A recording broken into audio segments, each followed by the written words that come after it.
मतमनी थौबा मसादो तुमथबा यारमदे नाकल अमदा मुचेप अमदा मुचेप अबेदी निंगाइदना तुमली अदुबु मिटमांगदा mummy सामख्रबा बेमगी सक्तम उरकलबदा हिपलंबदगी फुक हगोली बेमा मचिंदा नुंगाइता सोंजरमलगा मपानदा थोरकली थौबा फकलांगदा थेलिबा बेमगी फोटोदबु नुंसिना नानबी बेमा नंगबु कमदौरिबगे नंगैबु वारौरिब्रा मांगोल दारीदा मखोंग यानथरगा फम्मी ngasi nanggi wakhal tana thalle inak ta leiringi mikuf ama fawba nungai han kidro nang boine ningsingli aigi mapokti pap tana yomlabani angang adu bu ningsing laglaga isa du waram gadra ma kari jaramgani kari thaklamgani direct tam libra papa gi thoi ichabu karam pali bage isa na ibu waroram gani ko adu bu papa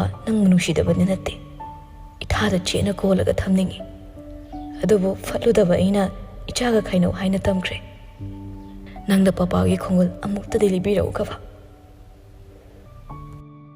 नोंगालदुना राज अमदी मंगाल college न बथोरई gate हे हांगदोपगा लांगले अचापो मयाम पारगा लेपला Laramie ए मंगाल दु खपे खंगी लांगलेना कइनो आई फजबसि उबदा तंप्रेक दंगिरो रास लांगलेन मतौदु नोकली हे कईगिनो नंग नेंगोंदा नोक्सिलइदो ए अइदि नोक्चेदेको अदोइदि यारे जतामनिने रास मचिन मरुम सोनबनी लांगलेन अचापतो P मंगा से होरेन चाकलाम अदिने सिचाओ ngasai ka kanda hawai thongi hai nang yam charamaroi aidi hawai yam pami meyam chathokre langlen marai chiklaga a aidi pamdam duda pamdabai ningure e se adoi sloro nangi leiruini mangalna as nang torise wa makha tadringe makhutta ta piramlaga phanek thangkatlaga school uniform duga chenki langlen gi matauda mawani di noktuna lehoi rasna yaine sengang se nok tu ngai re dai di onthok na su chamida magi chamlaba mo ongsidi tungda kai balak pe ai bai kaishu toroina hinjin da khan gano chasla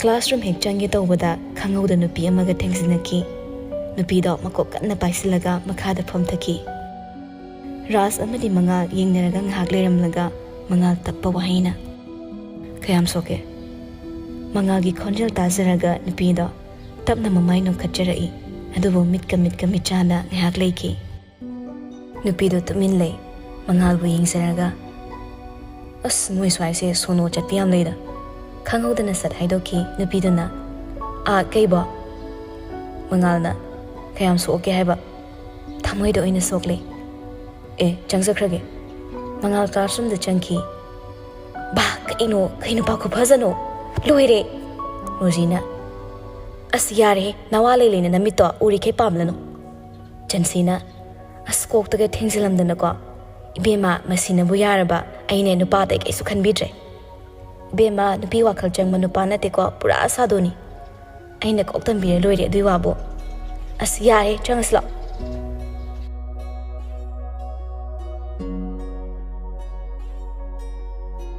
somda aing bina moiba ai bazar phauda thoklukhige darmena hosipo mukhe dovano ho pot khita lawruge tawba paisa khita pibiro aing bi paisa lawraga bazar karei manga suras ka pot lekhise aina bazar da leiri mani suma bo ubada chensilaklaga bo paisa khita piro aing bina kaigino mani maram leibaini haise pida piro mani bo paisa yam lakte pot lawgada basu leine yumda halo sal hanube maram leibene haise piro di piro atuk thasi khasi yaudri dobu karigino mani yarokte haidi yarokte dana yingba tare dana mabong ne pairakli ba sengau do munna bo nei hai mani kaino tori ba se thado mi ta na ba law haibra piro di piro khangi ni mada aying bi do laimai de tusin ge tawbaga mangal chensilak laga ngakpi mangal pakhana sokrabo ha sokte da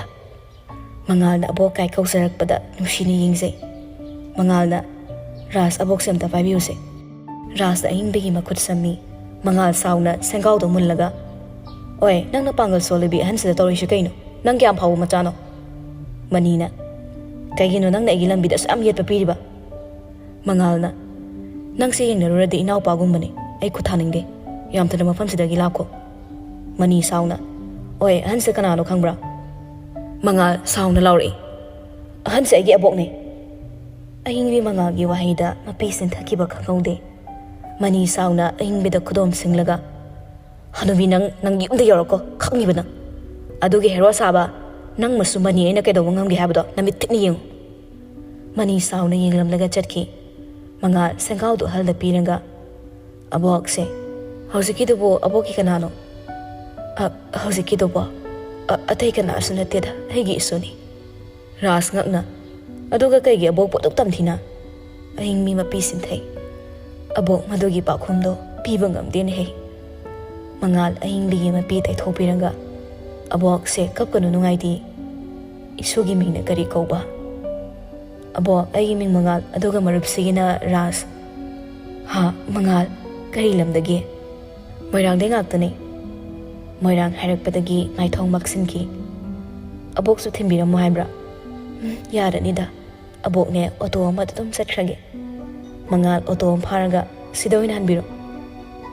aing mi mapi ina chelaga mangal da makok nan thabi isuna tawzaba ningzaba khuding makne lemna mang da boy ngasi isu amagumna thamoi sing da bor pirabani ko mangal mapi sin thagiba khangaude aing bi bu makhong so na khurumje lemna mo phangbo izage abok chalukige noksinaga no phazana leyu aing bi mangal bu nungsini yingjaram laga pochai leidabi mayum tamna hanjaki mangalna bye kaigino aina halsibo asum nungshiriba rasna mai mo ongdo nenida ai fok nungshi hauji angang do fazana di ngausinaba angang ni ma nongmadi fazana totkrabani hana thengna khrabo angang duga ha thengna deda mai wangang du dui thengna ma malida mangal wa lotni thengna deda vai haldaslo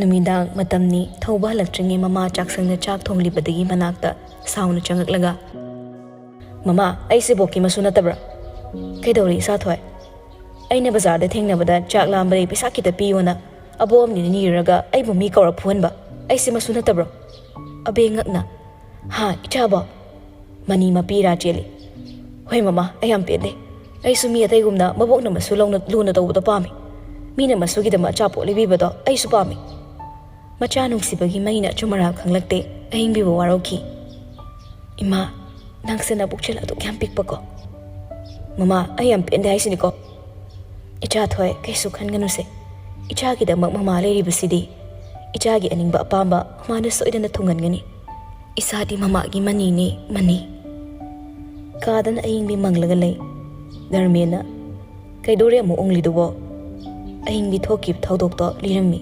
darmena ha isu thoi dubo karam palam kadaba moiba ai isu do ning bana lai da pham khangre ai ne sidringe isu do amuktang usaba ai ngam la roitra ai ingbi ai su sido ning libani ado bai khoina langsa khiba iral duna isu do ubadi ngam kidre be maduna khoi budi ngak pir roi imung ngasi bu kan bi rakhiba imog duna magi pursi budi yumsigi minoki da makka thoklambani moiba ai ningsing laga thamoi su bu bangam laktre abesu thongzal lagi sari bawari da taraga masado saupuna loikre oh isa thoibu masu amagum nusiba ngamdraga be magi machado na hozu phauba sauna mafam dagi thokre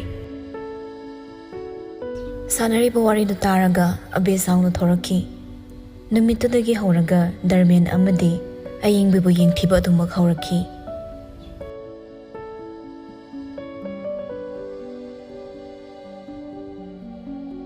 Langlen so mangal bu nungsiba senajabana mathaudang oizari amaromdana college ta jansi mangal ga nakshina na bohotna balepte class loredana thorakpada tungdagi jansi na mangal amtangai khu mangal chaplepaga tung ondorai kai lerage saribom jagi class ki ainang hongdreba notebook amtawa hewge yagadra hoi notebook to piram laga wa makha tada ras ka dum makhan ki kai nu panu ne siba hoi mai pau haibiram deba to minik chatlemi notebook to mo konsilaga. Ha, Mangal. Nang sinusibadagi hendok-laga, nangi notebook si po hek ngawri he ay di. Mama na biro zido hato-hato chentorak-laga. Kayo nang mo ngawrbo, som na ay naluwere classroom dagi hendorak na sali.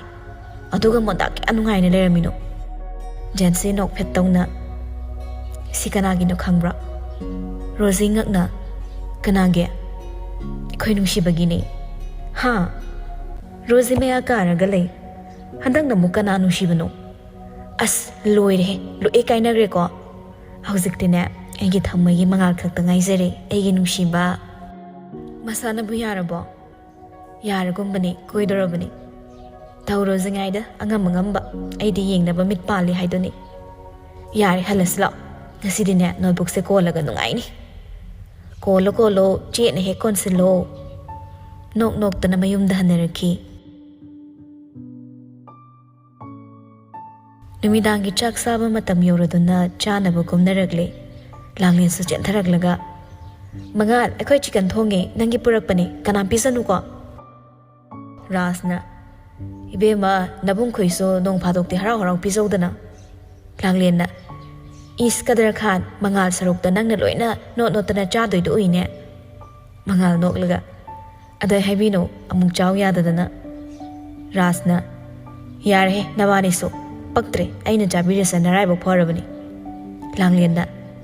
Chalo he, yung mo pare. Som da jansi na notebook to hangtok ta na nali. As mangal, nang siya ontok na sunong shiko. Ay na pa masak pazaba ko'y nagpasa. Madong na nung shibam tehek yaw diba? Adobo asing manung shibak hang dabagi oiram ni.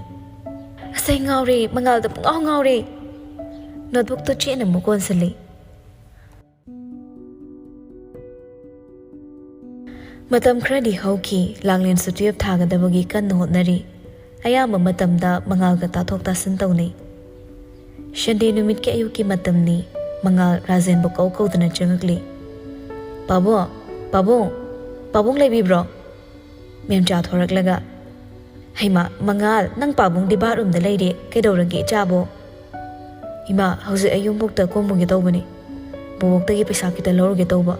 Horin nga na tumlag chagi. Ngang naribado langlin lumlaga tari. Memchana. Atay di lairi injang dong katang purong niya.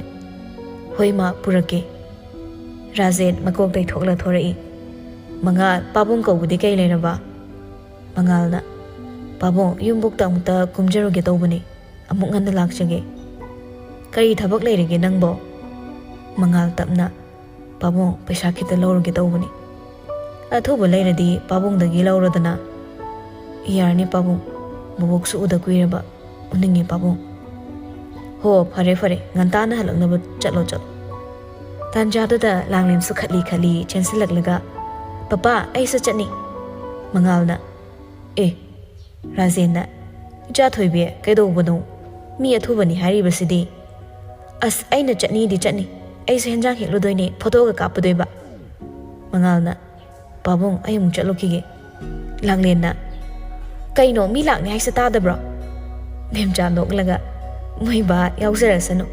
Natraba din niya, magi kuku kami do, ay tabang ngamzaroy. Razen na. Mangal, nang marong nuko. Yam sa ning laga di, chak to, mani thongaluro. Mangal na. Pawo, langlin na hidaw mandida, sing do thong duy ni. Langlin na. Kari ay mini niya. Chay na may tarago ay na thong bigay yung. Razen na. Matong dati niya yung kumingla sumangal, ichat hoy bitahan na loon na hiro. Natrid niya adong nga si thokli sumain thok putare. Mangal sunok laga. Hoy pabong, langlin ay ngay ramage. Mangal chat pa horam badagi chap lep laga. Ado langlin, nang saw di sang no, bus to ina chalase.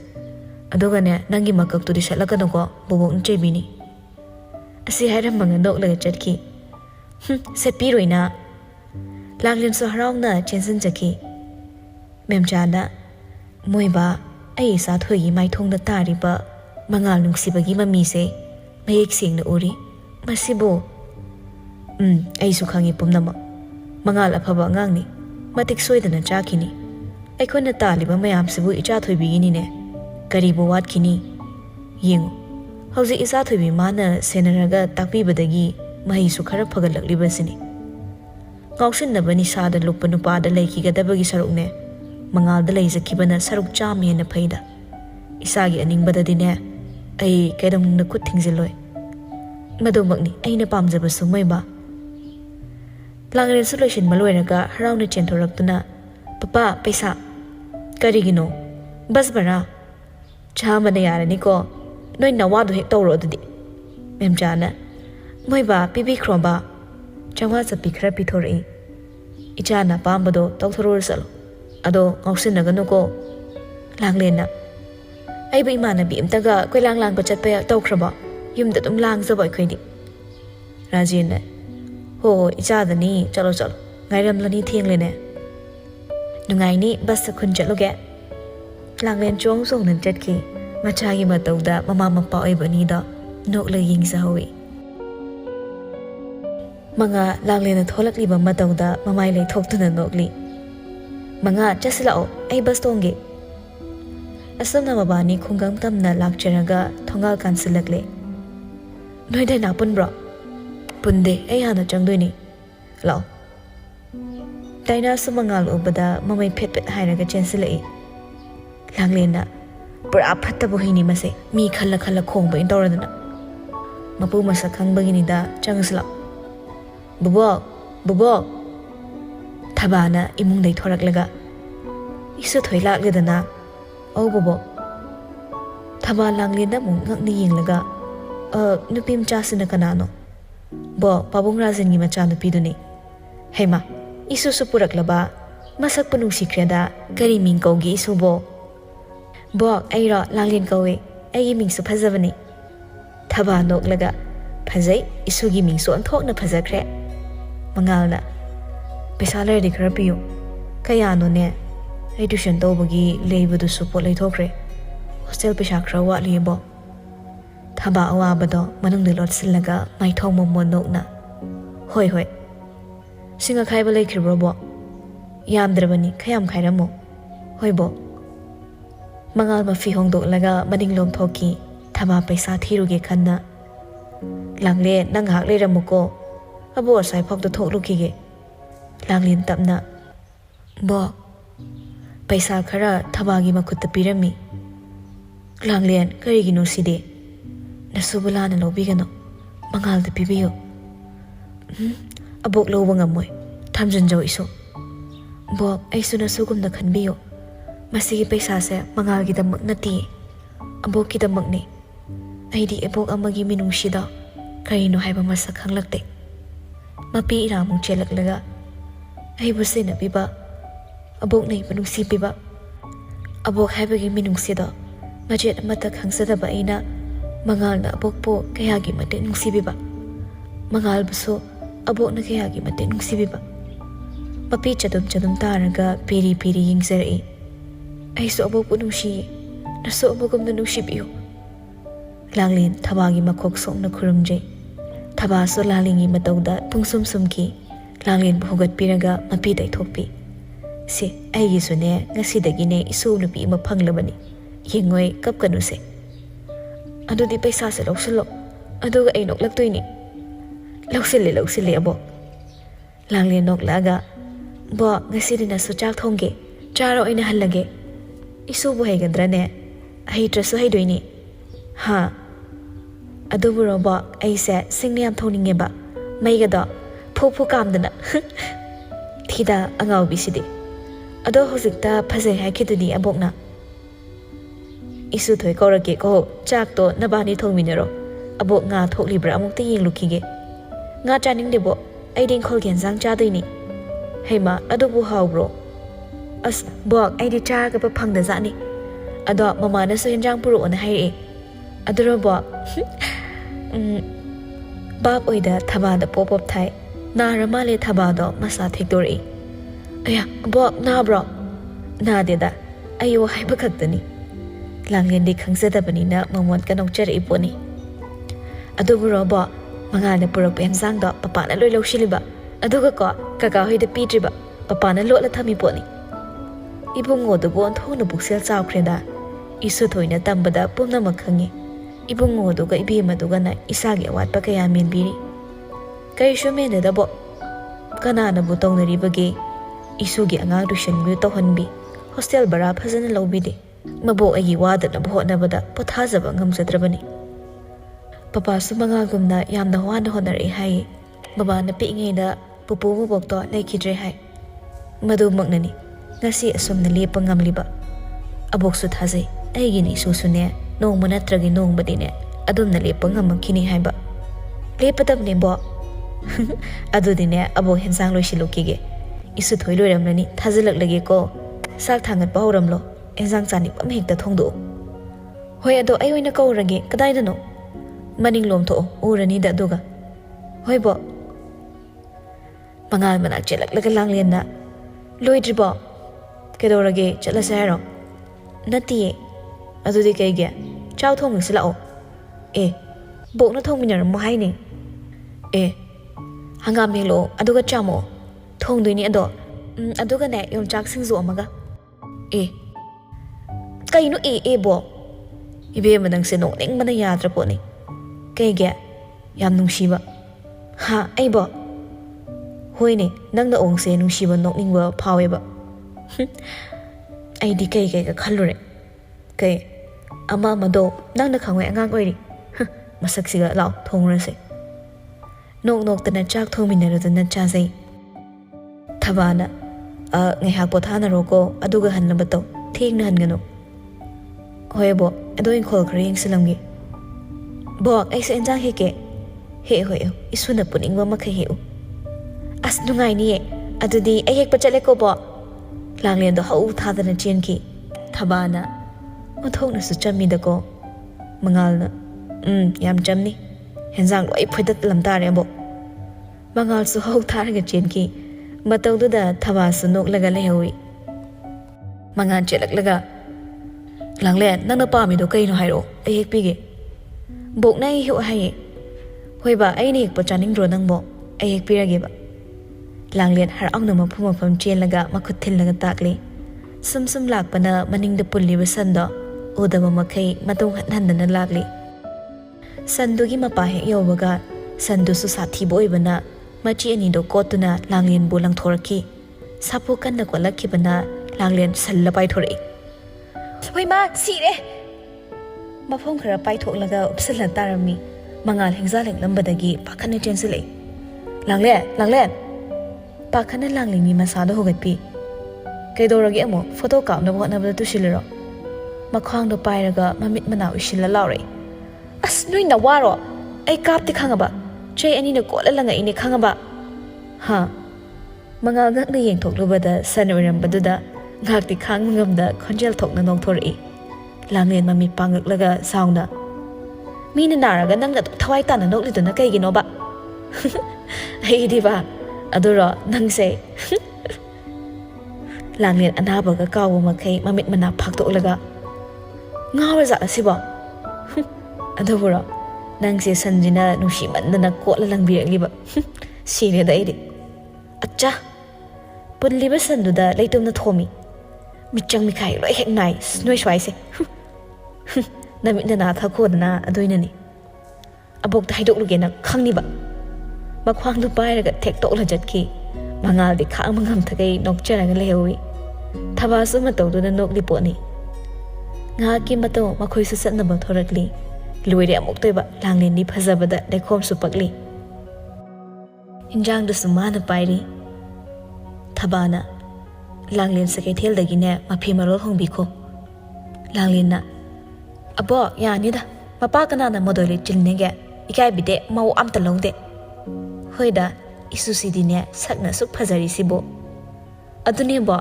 ado ai mangal yaudra so toina dum lak toini ko lao isuna lakbo bu kana na thingni ge langlen na pizaba paisa do puthorak laga masuda mupi mangal ngakna kaiduna suk yam busini bo langlen haidok nu haibagum ingit tawri isugi ni haidana thambani se paiselu se yamale thamjulo bo langlen na bo thamjulo mangal di ada pisa yam pai bani sida toksini ba mangal da ꯑꯗꯨꯅꯕꯨ ꯂꯥꯛꯂꯤꯁꯤꯅꯤ ꯅꯠꯇ꯭ꯔꯣ? ꯃꯕꯥꯅꯤꯁꯨ ꯈꯨꯟ ꯊꯥꯗꯣꯛꯂꯒ ꯏꯝꯐꯥꯜ ꯃꯥꯏꯀꯩ ꯄꯥꯡꯖꯔꯛꯂꯤ꯫